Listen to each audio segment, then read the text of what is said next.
Hello friends and welcome to my studio in Montreal. Now is September.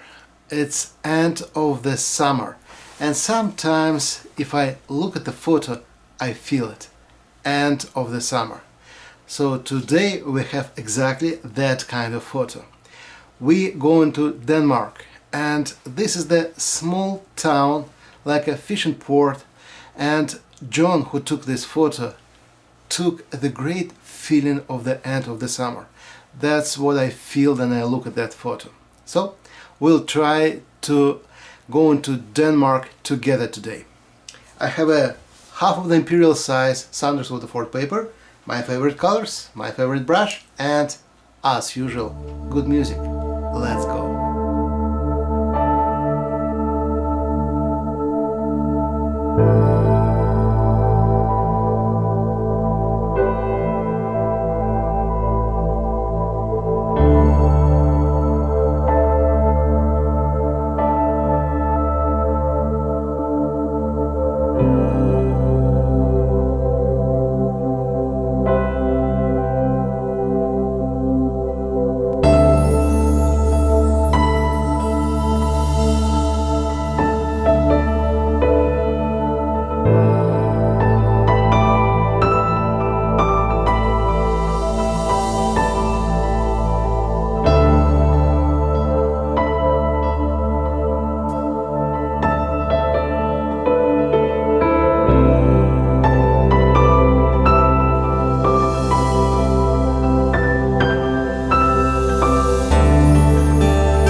John, I have to say thank you very much for inspiration. It was a pleasure to be there with you. And I have to tell you, you are a very lucky man if you're living in that town. Because the feeling what I see on that photo, really amazing. Thank you very much for your time and stay healthy. Hope see you next Monday. Bye bye.